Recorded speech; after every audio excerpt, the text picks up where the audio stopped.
Who will be the #1 contender for the Women's Championship? What condition is AJ Styles in after Mania? This and more after the intro.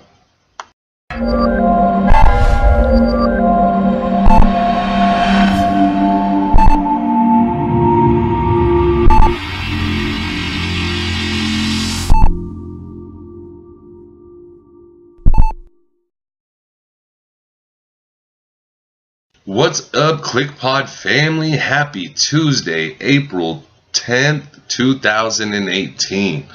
We are here for another Tuesday night Smackdown review. Am I feeling better than I was after the Raw review? A little bit. Do I still have a lot of questions? Of course. When don't we? But was tonight's show better than yesterday? Overall, yes. Did it have that much impact? There was a couple huge things that happened tonight. The only thing I want to ask you is, did anything really shock you? Did anything really shock you tonight? Tonight's show kicks off with Shane O'Mac coming down to the ring. As always, thanks to fans for making WrestleMania what it was. Says he had the pleasure of teaming with Daniel Bryan, of course. I mean, that's Daniel's first match back after 3 years. One hell of a match. It was just fun seeing him back, seeing him do his thing. Little bummed that he didn't get the opportunity to do his thing for the whole entire match. But, I mean, I'll take it. I'll absolutely take it. So then after this, he proceeds to introduce Paige as the new Smackdown GM, since Bryan's taking a wrestler role again. I'm just sitting there like, why? I don't know. Are we going off of Paige retiring last night? Once again, last night. In the Raw review, I didn't mention Paige retiring. I apologize about that. I wish you the best in your retirement, Paige. Or if you choose to, I hope you recover and come back quickly. I don't really know what you do for the women's industry. I know they say you're revolutionary. From my take, you weren't. But who am I to stop others from what they believe? I mean, the most legendary thing you did for me is come up and on your first night win the women's championship. Mad props for that. I'll give that to you all day. But I guess it's just wait and find out. I'm not going to jump the gun on this one. I'm going to give her opportunity. She comes out and announces tonight that we're not going to have to wait till a pay-per-view to see a big match. Tonight, we're going to see Daniel Bryan against who?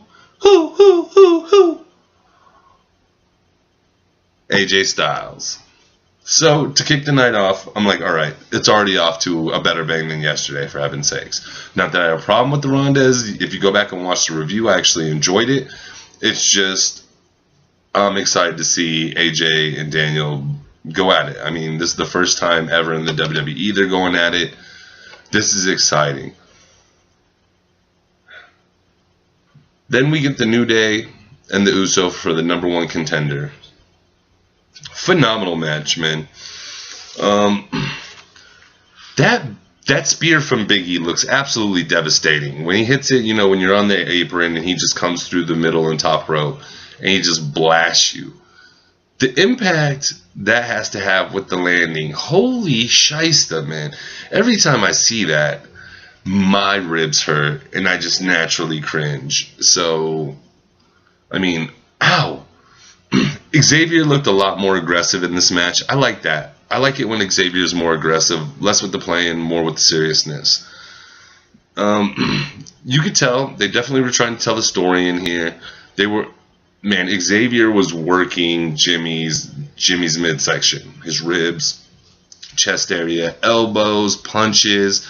I liked it. Like you guys know, I love seeing a story told in a match, and that's why I think these guys are some of the best performers out there. Really good spot. There was a blind tag from Big E on the back of Xavier, and then he comes in, catches Jim. I'm pretty sure it's Jimmy. And then Uranagi, and then goes down into that backbreaker. And I absolutely love that move, man, especially with him holding on to the top turnbuckle. I just think it just gives you that extra force, that extra leverage to just really crush him on that. Phenomenal. Jimmy kicks up on this. Then we get the finale. The Usos get the quick rally back, hit the super kick to the big splash. 1, 2, 3. Usos champions. Bludgeon Brothers come down. Them boys are vicious. Okay, them boys are absolutely vicious. I love the work they're doing right now. So let's just keep it up, guys. Guys showed me a lot once again. Tonight we seen a portion, 2/3 of what we should have seen at Mania, but I'll take it.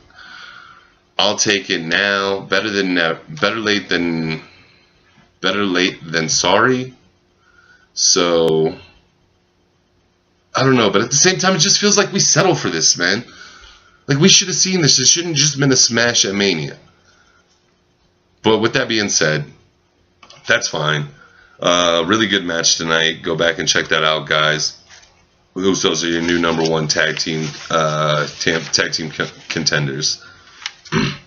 Next, we got Naomi versus Natalya.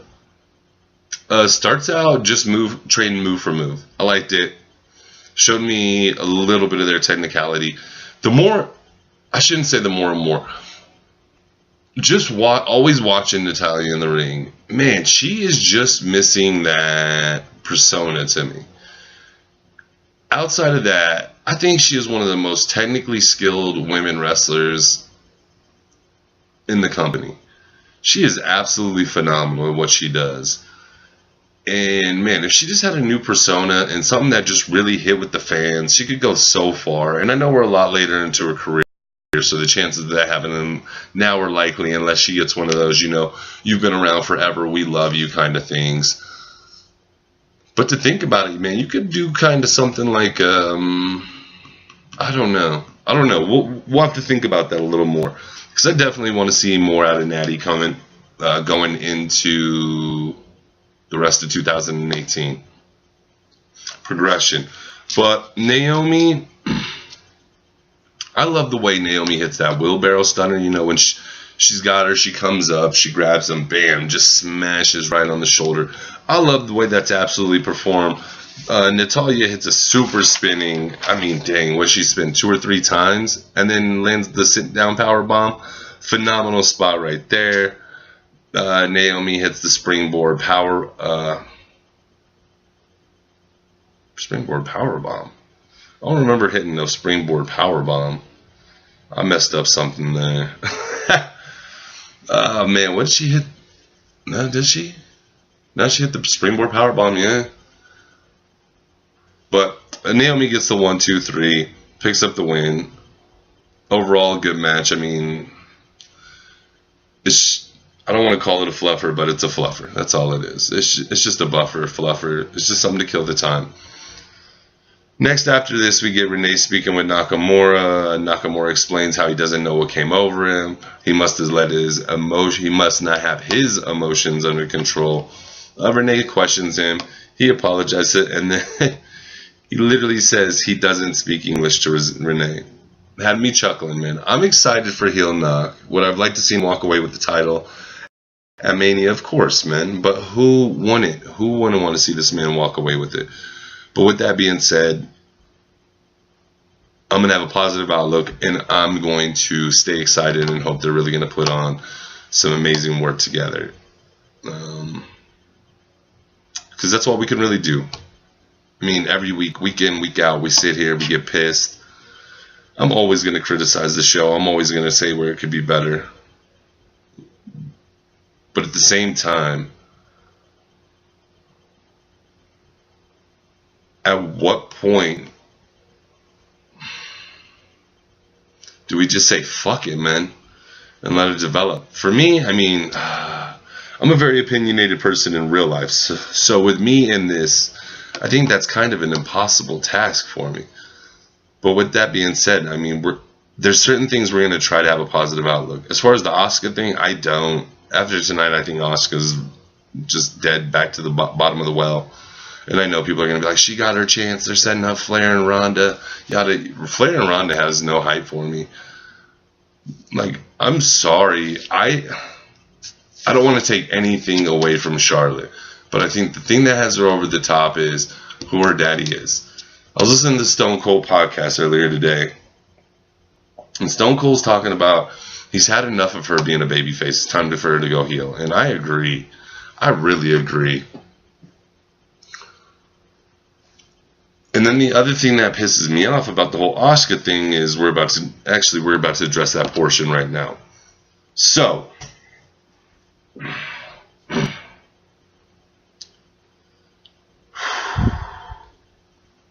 tonight we get Charlotte comes out, dresses the world, speaks on Mania.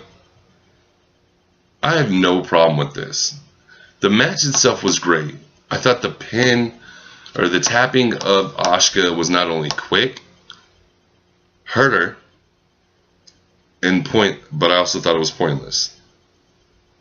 And if you go back and listen to yesterday's WrestleMania 34 Monday Night Raw quick recap, you will hear my rant and hear my reasons why. Hear how you could have done this so much better. Instead, you just wasted something that was so special on nothing. Absolutely nothing. So anyways, Charlotte's addressing Mania and the great match her and Asuka did put on. Outcome, I wish I could say out came Asuka. Outcomes, iconic. Who's Peyton Royce and Billie Kay, who are gorgeous women. I like their mic work. I like most of the work they do in the ring. I knew they were coming up after seeing them in the Battle Royal. I knew that was a done deal. I know the storyline called for them to do what they did tonight in order to progress it. But why the fuck, excuse my language, but why in God's name did you literally waste the streak on this? This was absolutely pointless. Are you kidding me? We get Iconic comes down. They literally beat the living crap. I mean, the living crap out of Charlotte. Then Miss Money in the Bank runs down. Gives the ref the briefcase. This also really pissed me off tonight. She gives the referee the briefcase. At what point are you ever supposed to sit there and question her? All you're supposed to do is turn, get that bell rung. Instead, man, we got the ref literally sitting there, and I know it's to give Charlotte recovery time after the beatdown she just took. I get it. But at the same time, this needs to be set up better to where she gives her a little bit of time to where she starts to come to and she comes down. Otherwise, we have what I thought was another blown moment tonight. I thought we were about to see another cash-in where, once again, the holder doesn't get the championship. But we didn't, thank God.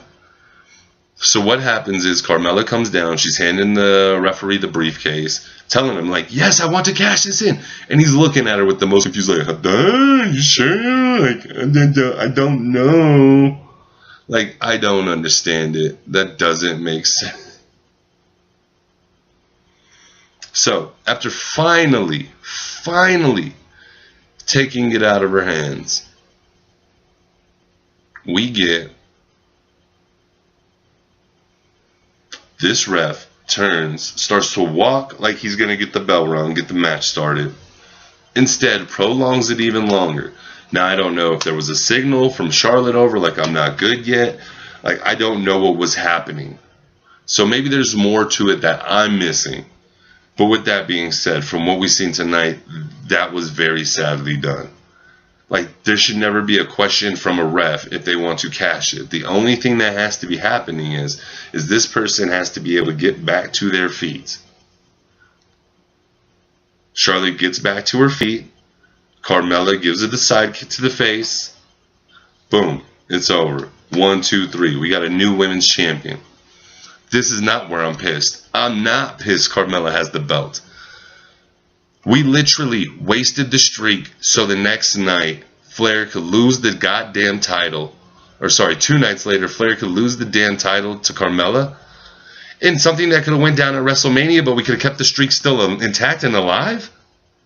So we needed to give Charlotte Flair... We needed to give Charlotte Flair the honor of taking the title like she needed it to begin with.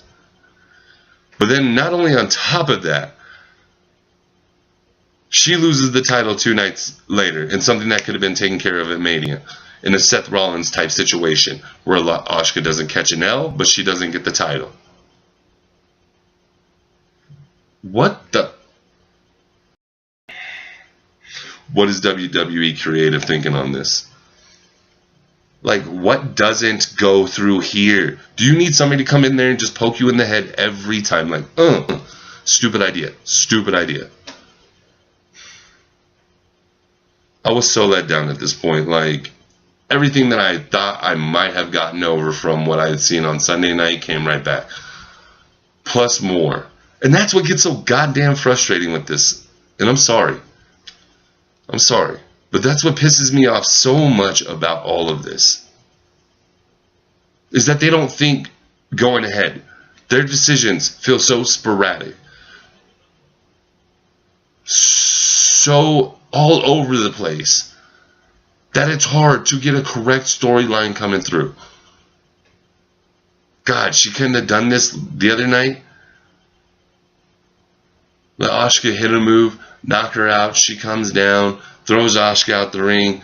Charlotte starts to get up, hands the ref the bank, Money in the Bank, kicks her in the face, gets the pin. Asuka gets up and is like, just gives her one of those, hey, you bested me this time. Congratulations to you. But instead we don't get that. We get more nonsense. I'm like, why can't we ever have our cake and eat it too? Why does it have to be one option or the other?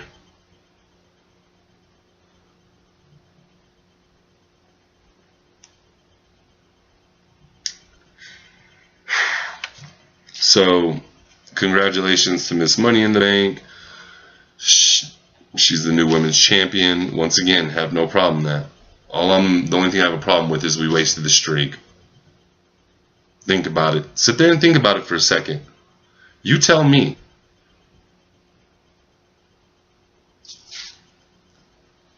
Next, we get a 3-way for the U.S. Championship #1 contender. It's versus Mr. Bobby Roode, Randy Orton, and Rusev Day himself. Once again, every week we come on here. We talk about something we love, Rusev Day. We talk about why don't they give him the push. This man just threatened to leave, told the company he wanted his release. So you are in danger of losing him. Somebody that can have this big, huge, organic push. What are you trying to do? Are you trying to push out all the people we love that are naturally doing this, getting our love and support? Stop just picking and choosing your dudes. Let some of these other guys have an opportunity. So we got Jinder on commentary. Do I even need to tell you the match? You tell me how the match went. Huh? I bet you can guess. Here, I'm going to give you 5 seconds. Who do you think won?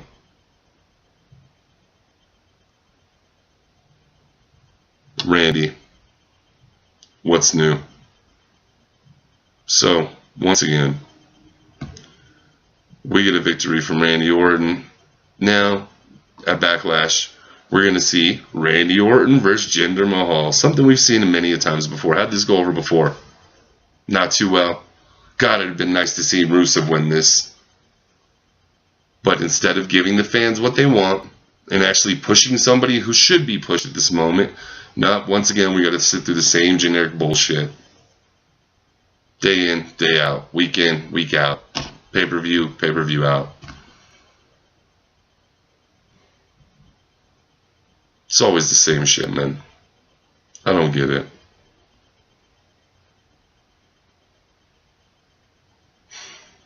Such a waste. Such a waste. Such a waste. So many opportunities to put multiple. The opportunities have been there. WWE has not capitalized on this. What do we do now? What are we going to do when we lose Rusev Day? Okay, you sit there and ask yourself at home, how heartbroken are you going to be? Is he really just ask yourself, is he really just sitting up there talking shit? Or is he spitting the truth? And you know I'm spitting the truth. I don't have time to lie to you. We're here to have fun.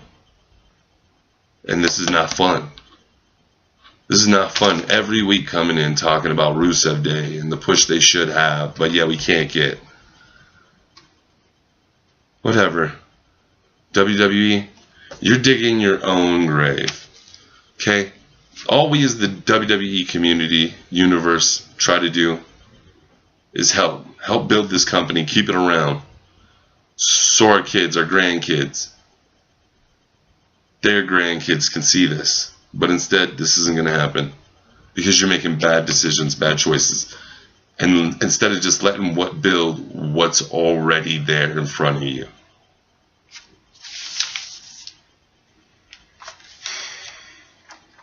At this point, we get an interview with Carmella in the back. I have to say, Carmella, man, I swear, when she has a big moment and she comes out and does a promo, I absolutely love them. She's fire, man. She's more stylish. She's more styling and profiling than Charlotte Flair could ever be. Mella's bad. I'm pretty excited to see her as champ. If Asuka's not going to have it, I need a break from Flair. She's had it for long enough. We've seen this. She's had many titles. We've seen this over and over and over. I know. She's the tall blonde that everybody loves. I don't love her. I like her. I respect everything she does. I think she's an amazing, amazing wrestler. I think the character falls so far flat as this baby face. You put her as the heel, she's got a good persona, a good character. I think she plays that role perfectly. But as a baby face, it's just nonsense. Like I said, man, Carmella's got that swag. Let's see her as the champ for a little bit. Let's, I don't know, rework Asuka. Don't repackage her and send her back to me. Just send her back to me as is. Just give me a little break, man. That losing the streak hurt me. I don't even know if I'm ready to see her again next week on the show. At this point, where the show's pretty much coming to an end, we have Renee interview AJ Styles. AJ talks about he doesn't believe anything Knox says. He should just put his fist in his face.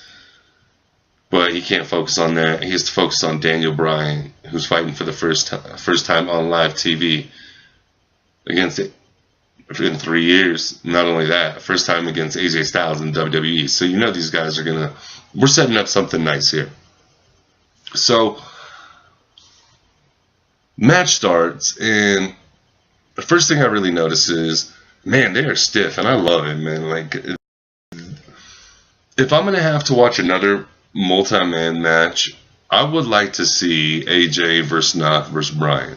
I think that match would be extremely stiff. You know they would work amazingly together.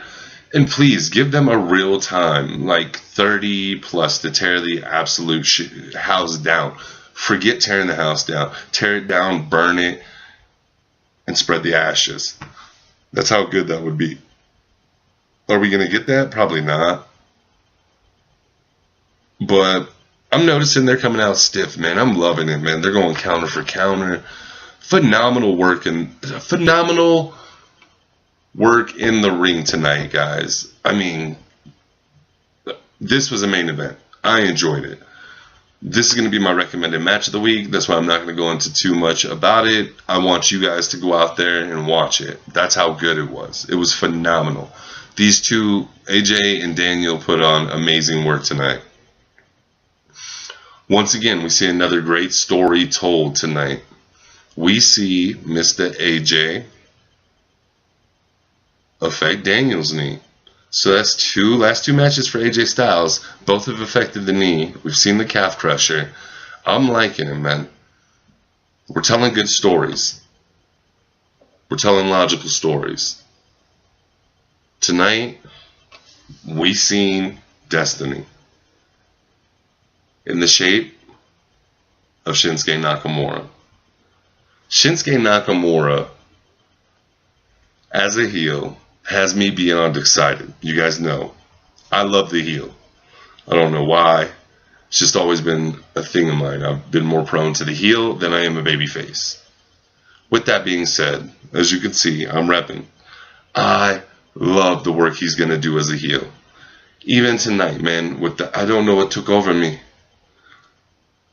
I must not have my emotions in control.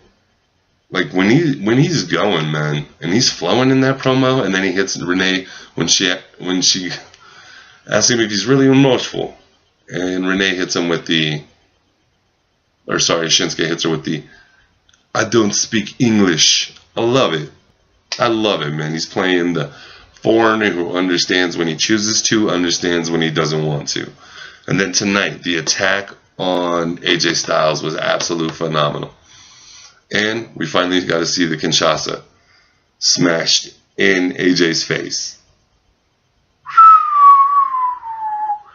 Wait, and the way AJ took that, holy shiesta, the dude's on his knees, gets hit with it, and does a freaking flip. How incredible is this guy, man? I have a feeling that even though they didn't get their fair shake at Mania, and if you go back and listen to yesterday's, you will hear me talk about it and how frustrating it is, and how I know that later we're going to see them go at their highest level. But the problem is we should have seen it at Mania. Not this year's Mania, not next year's. Not next year's, this year's. I don't want to see it at Backlash. I don't want to see it at Survivor Series, SummerSlam. I don't want to see it at any of those pay-per-views. I want to see their best match in the biggest moment on the grandest stage, where it should be, where legends are made. Did we all forget about this, man? Some of the greatest matches in history, and don't get me wrong, there's great matches outside of it, but the ones that everyone remembers are typically a WrestleMania moment. So, even though I'm really excited for the work we're going to see going forward from these guys, unless it comes to a head at next year's Mania in the main event with about a 40-minute spot, don't waste our time. But I am still going to watch, and I'm still excited about the heel work Shinsuke is going to do. Hey, and if I'm eating crow, that'll be the best crow I've ever had. I'll have no problems with that, because it means we're doing something right. And by we, I mean the WWE creative. And that's because of the WWE Universe. But with that being said, guys, that was the show. I'm going to go ahead and get on out of here. Thank you again for tuning in to the live show, every show we've ever done. Man, we can't thank you guys enough. You guys are the reason we come out and want to do this all the time. And other than that, I'm your man JG, signing out. Kick ass, take names, and peace.